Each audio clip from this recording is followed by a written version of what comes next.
ఒంగోలు ప్రాంత వాసులకు ఒక కలగా మిగిలిపోయిన ఎయిర్పోర్టు త్వరగా సాకారం కానుందని ఒంగోలు పార్లమెంటు సభ్యులు మాగుంట శ్రీనివాసులరెడ్డి అన్నారు. ఒంగోలు సమీపంలోని ఆలూరు మధ్య ఎయిర్పోర్టు నిర్మాణానికి సేకరించిన భూములను ఎయిర్పోర్టు అథారిటీ అధికారులతో కలిసి ఒంగోలు ఎంపీ మాగుంట శ్రీనివాసులరెడ్డి, ఒంగోలు ఎమ్మెల్యే దామచర్ల జనార్దన్ పరిశీలించారు. ఈ సందర్భంగా ఎయిర్పోర్టు కోసం సేకరించిన 550 ఎకరాలకు సంబంధించిన మ్యాపులను పరిశీలించారు. భూములను క్షేత్రస్థాయిలో పరిశీలించారు. అనంతరం ఒంగోలు ఎమ్మెల్యే దామచర్ల జనార్దన్ విలేకరులతో మాట్లాడుతూ ఎయిర్పోర్టు నిర్మాణానికి ఒంగోలు ఎంతో అనువైన ప్రదేశం అన్నారు. ఇక్కడ ఎయిర్పోర్టు కోసం భూమి కూడా సేకరించి ఉందన్నారు. గ్రానైట్, ఆక్వా రంగాలకు ఎయిర్పోర్టు వస్తే మరింత ప్రయోజనం కలుగుతుందన్నారు. ఒంగోలు పార్లమెంటు సభ్యులు మాగుంట శ్రీనివాసులరెడ్డి మాట్లాడుతూ ఒంగోలు ఎయిర్పోర్టు గురించి 2006 నుంచి ప్రయత్నాలు చేస్తున్నామన్నారు. గతంలో వాన్పిక్ వారు ఎయిర్పోర్టు గురించి కొంత భూమి సేకరించారన్నారు.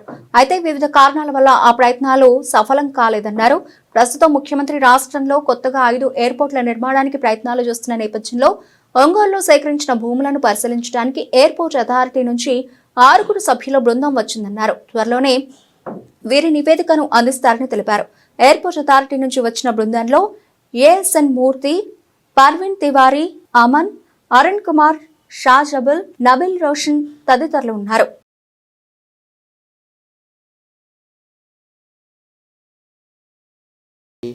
పాత గవర్నమెంట్లో 14-19లో అప్పుడు కావల దగ్గర పెట్టాలని చెప్పేసి ఒక ప్రపోజల్ వచ్చింది. అంటే నియర్ బై నెల్లూరుకి మనకి పెడితే తిరుపతికి ఇటు విజయవాడకి సెంటర్గా పెడదామని చెప్పేసి ఒక ప్రపోజల్ పెట్టి అక్కడ కూడా ల్యాండ్ ఎక్కువ చేశారు. కానీ మన దగ్గరికి వచ్చే లోపలికి ఇక్కడ మనకు ఆల్రెడీ ల్యాండ్ ఎక్కువ ఉంది. ఆల్రెడీ 550 ఎకరాలు ల్యాండ్ ఉంది.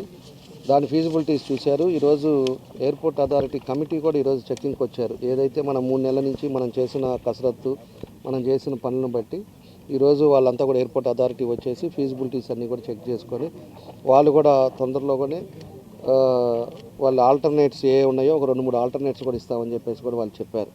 కాబట్టి ఏదైనా కూడా ఈరోజు ఒంగోలుకి ఎయిర్పోర్ట్ రావడం అనేది చాలా సంతోషమైన విషయం. ఎందుకంటే యాక్టివిటీస్ పెరుగుతుంది. ఈరోజు బీచ్కి ఒక 8 కిలోమీటర్లు ఉంది, టౌన్కి 8 కిలోమీటర్లు ఉంది.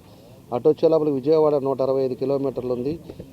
అదేవిధంగా మనకి ఉండే పరిసరాలకు కూడా డిస్టెన్స్ ప్రకారంగా అన్నిటికీ కూడా దగ్గరగా ఉండే అవకాశాలు ఉంటాయి. 10 నిమిషాల్లో మనకు ఒంగోలు నుంచి రావడానికి అన్ని ఫెసిలిటీస్ తోటి ఉండే పరిస్థితులు వస్తాయి.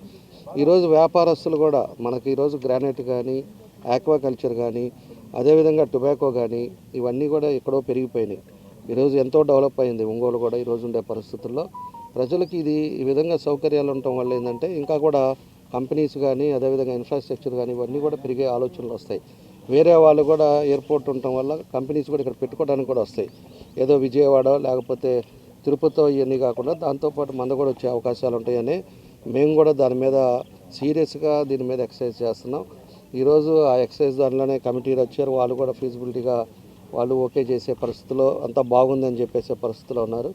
కాబట్టి దీన్ని ఇంతటితో వదలవు. అందరం కూడా ఖచ్చితంగా దీన్ని వచ్చేదానికి ఆల్రెడీ ముఖ్యమంత్రి గారు కూడా చెప్పాం. కాబట్టి దీన్ని మళ్ళా కూడా మాట్లాడి దానికి పని అయ్యే వరకు మేము కూడా దానికి తగ్గట్టుగా ఏదైతే మనం మన సైడ్ నుంచి చేయాల్సి వస్తాయో అవన్నీ కూడా తప్పకుండా చేసే ముందుకు తీసుకెళ్లే విధంగా ముందుకు తీసుకెళ్తామని చెప్పి కూడా ఈ సందర్భంగా మేము అందరం కూడా తెలియజేస్తూ ఉన్నాం.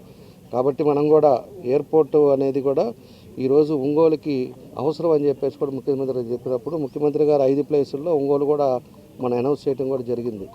అనౌన్స్ చేశారు కాబట్టి ఈరోజు వీళ్ళంతా కూడా వచ్చారు.